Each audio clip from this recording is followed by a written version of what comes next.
अस्सलामुअलैकुम गाइस, कैसे हैं आप लोग। गाइस iOS 18 के बारे में बहुत ज़्यादा स्ट्रॉन्ग रूमर्स आ रही हैं कि ये एप्पल का अब तक का सबसे ग्राउंड ब्रेकिंग, सबसे कमाल का, अब तक मतलब इतनी ज़्यादा चेंजिंग्स आपको किसी भी iOS में देखने को नहीं मिली होंगी। यानी iOS 7 से लेके अब तक आपको किसी किस्म का यूज़र इंटरफेस, कंट्रोल सेंटर और भी इस तरह की जो मेजर चेंजेस हैं वो आपको अभी तक देखने को नहीं मिले। लेकिन iOS 18 के बारे में बहुत ज़्यादा स्ट्रॉन्ग रूमर्स हैं कि यहाँ पे आपको बहुत ज़्यादा चेंजिंग्स देखने को मिल रहे हैं। तो सबसे पहले मैं आपको ये बता दूं कि जो कंपैटिबल डिवाइसेस हैं, तो सबसे अच्छी बात ये है कि जो डिवाइसेस आपकी iOS 17 सपोर्टेड हैं, यानी जो भी iOS 17 पे इस वक्त चल रही हैं, वो सारी की सारी डिवाइसेस जो होंगी वो आपकी iOS 18 पे भी सपोर्टेड होंगी। तो ये एक गुड न्यूज़ है। हम जल्दी से इसके फीचर्स के बारे में बात करते हैं। तो सबसे पहले जो एक मेजर फीचर जो आपको पता है कि आजकल एक बड़ा हॉट टॉपिक बना हुआ है कि जी ऑगमेंटेड रियलिटी, आर्टिफिशियल इंटेलिजेंस। सो जहाँ पे माइक्रोसॉफ्ट, जहाँ पे गूगल और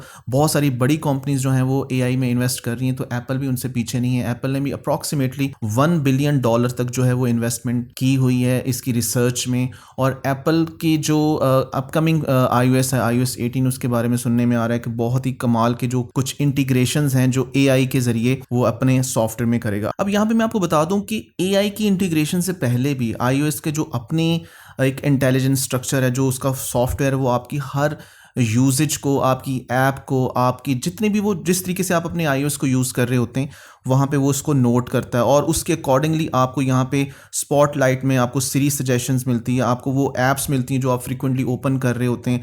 इसके अलावा आप जब कीबोर्ड यूज़ कर रहे हो तो कीबोर्ड के अंदर जो फ्रीक्वेंट वर्ड आप यूज़ करते हैं वो भी आपको बार बार वो सजेस्ट करता है। और अगर आप फर्स्ट करें फोटो ऐप में जाते हैं तो फोटो ऐप की जो भी यूजेबिलिटी है वो उसको रीड करता है और जो फेवरेट फोटोज़ है वो सामने लेके आता है। आपके फ्रेंड्स, आपके फैमिली, वो सारे फेसेस को रिकग्नाइज करता है। सो फॉर एग्जांपल जैसे आप एप्पल की म्यूजिक ऐप यूज़ करते हैं तो म्यूजिक ऐप के अंदर जो है वो AI के जरिए डिफरेंट जो प्ले लिस्ट है वो ऑटोमेटिकली आपकी इंटरेस्ट, आपकी जो आपका डेली का जो यूजेज है, जो भी आप सुन रहे हैं उसके अकॉर्डिंगली वो आपकी प्ले लिस्ट को तैयार कर सकता है। अच्छा, AI के इन सारे फीचर्स के अलावा भी कुछ मेन चीज़ें जो मैं आपको यहाँ पे जाके बताता हूँ कि जैसे फोटो ऐप में फोटो रिटचिंग, यानी फोटो की जो एडिटिंग है वो और ज़्यादा इंप्रूव्ड हो जाएगी। अभी जो हमारे पास बाय डिफ़ॉल्ट फोटोज़ की एडिटिंग है वहाँ पे बहुत सारी कमियां हैं जो हम देखते हैं, लेकिन AI के जरिए हम उसको मजीद इंस्ट्रक्ट करके मजीद इंप्रूव कर सकते हैं। इसके अलावा ऑटो जनरेटेड प्लेलिस्ट इन एप्पल म्यूजिक, जैसे मैंने आपको अभी बताया है, voice memo transcription, suggested replies for email and messages. जैसे मैसेजेस में अगर आप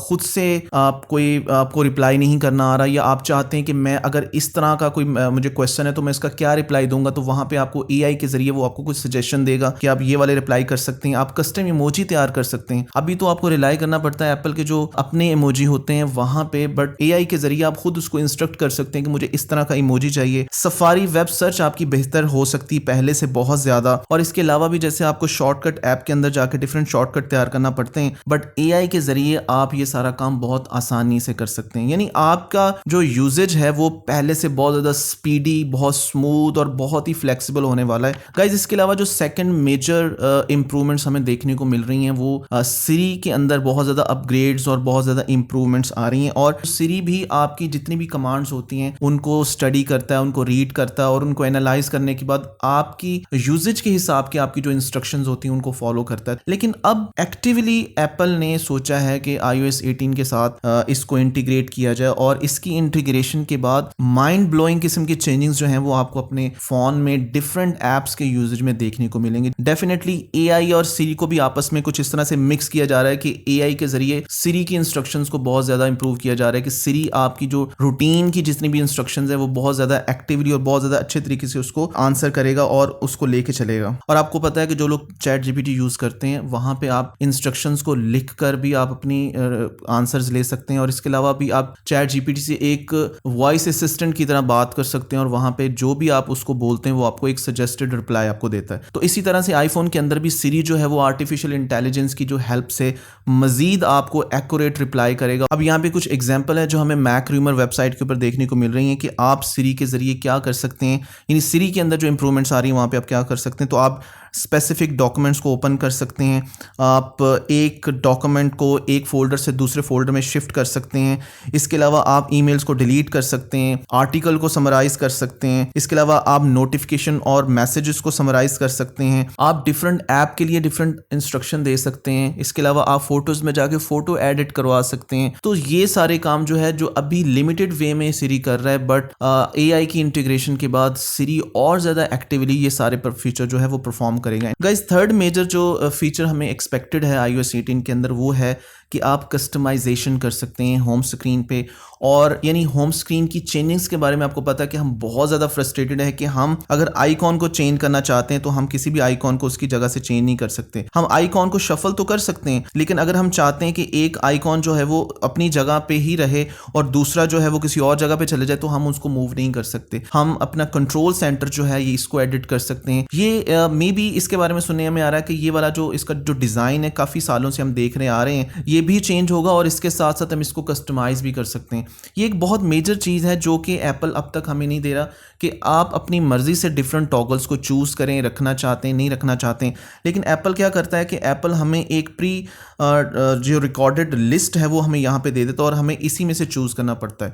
यूज़र को एटलीस्ट इतनी फ्रीडम होनी चाहिए कि वो किसी भी टॉगल को खुद क्रिएट कर सके और इसकी जो एक ओवरव्यू है, इसका जो एक यूज़र इंटरफेस है, उसको भी चेंज कर सके। एंड स्पेशली एक और रूमर जो है वो ये है कि आपकी जो सेटिंग ऐप है, सेटिंग ऐप को भी डिफरेंट तरह से डिज़ाइन किया जा रहा है। अब वो किस तरीके से आपके सामने होगा, लाइक उसकी प्रेजेंटेशन किस तरह से होगी, ये मेन्यूज़ किस तरह से होंगे, शफलिंग होगी, डिफरेंट आइकॉन्स होंगे, ये सारी जो चीज़ें हैं हमें फाइनली मोस्ट प्रोबेबली हमें iOS 18 की जो बीटा वर्जन रिलीज के बाद हमें पता लग जाएगा। तो ये मैं स्पेसिफिकली जो यूज़र इंटरफेस से रिलेटेड चेंजेस हैं इसके लिए बहुत ज़्यादा एक्साइटेड हूँ, क्योंकि आपको पता है कि आप डिफरेंट मॉडल यूज़ करते हैं और हर साल नया सॉफ्टवेयर जो है अपग्रेड करते हैं, लेकिन उसके बावजूद भी जो आपका एक ओवरऑल यूज़र इंटरफेस है वो एक जैसा ही रहता है। हाँ, विजेट्स के आने के बाद आपकी बहुत ज़्यादा चेंजिंग्स आई हैं गाइज। इसके अलावा एक और मेजर फीचर जो है जिसका ताल्लुक मैसेजेस से है, जो कि RCS है। RCS में हमें आप कह सकते हैं कि ये SMS और MMS की इम्प्रूव्ड फॉर्म है, यानी कि यहाँ एप्पल यूज़र जो हैं वो एंड्रॉयड यूज़र से मैसेजेस कर सकते हैं थ्रू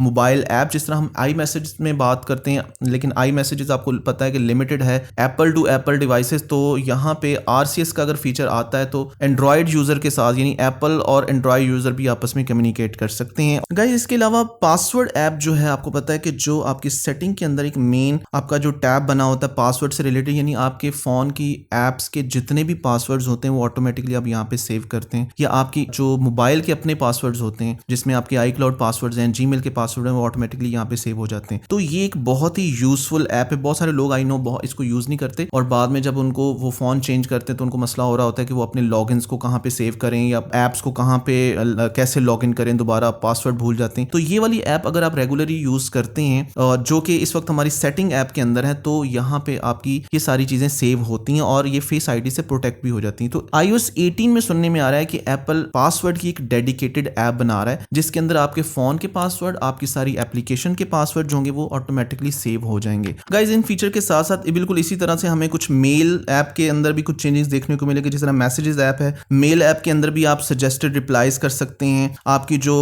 इनकमिंग मेल्स हैं वहां पे आप स्मार्ट रिप्लाईज कर सकते हैं। गाइज, इसके साथ साथ एप्पल अपनी मैप्स वाली ऐप को भी बहुत ज्यादा इंप्रूव कर रहा है। जब भी हर साल iOS का मेजर वर्जन रिलीज होता है तो एप्पल की जो मैप्स वाली ऐप है वहां पे आपको सिग्निफिकेंट इंप्रूवमेंट्स देखने को मिलती हैं। तो इस साल भी एप्पल अपनी मैप्स वाली ऐप में एक्सपेक्टेड है कि एक नया फीचर ला रहा है जिसका नाम है कस्टम रूट्स। अब कस्टम रूट्स में होता कुछ ये है कि नॉर्मली जब आप कोई रूट सेलेक्ट करते हैं या कोई सर्च करते हैं लोकेशन वगैरह, तो आपको ऐप सजेस्ट करती है कि ये वाला रूट आप ले सकते हैं, यहाँ से ये रूट ले सकते हैं।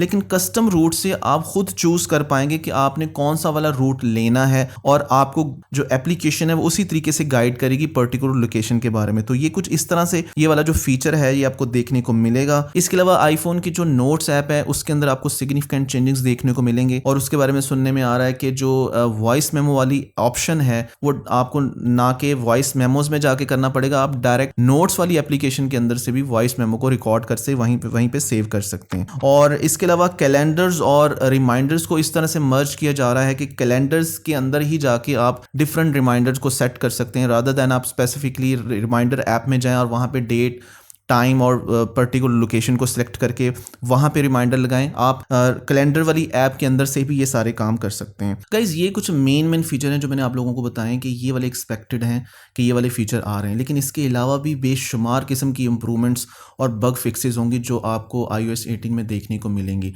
iOS 18 का जो बीटा वर्जन होगा वो डेवलपर कॉन्फ्रेंस के फ़ौरन बाद आपको जो डेवलपर के लिए है वो अवेलेबल होगा और आप भी उसको इंस्टॉल कर सकते हैं। लेकिन मेरी आपको सजेशन ये है कि आप अपने फाइनल यूज़ के लिए उसको इस्तेमाल ना करें, क्योंकि बहुत ज़्यादा बग्स होती हैं आपके जो बीटा वर्जन होते हैं उसके लिए, क्योंकि अभी वो टेस्टिंग स्टेज में होता है। तो अगर आप उसको इंस्टॉल करते हैं तो आपको बहुत सारे मसले मसाइल का सामना करना पड़ सकता है। फिर भी अगर आप बहुत बेचैन हैं, बहुत बेसब्रे हैं कि जी आपने तो भाई यूज़ करना ही करना है, तो फिर एटलीस्ट आप जो पब्लिक बीटा वर्जन होता है उसका वेट कर लें, वो थोड़ा स्टेबल होता है as compare to developer version. So guys, video अच्छा लगा हो तो प्लीज़ इसको लाइक कर दें, शेयर कर दें और इस चैनल को भी ज़रूर सब्सक्राइब कर दें और बेल आइकॉन को प्रेस कर दें ताकि इसी तरह के इन्फॉर्मेटिव वीडियोज़ आपको मिलते रहें।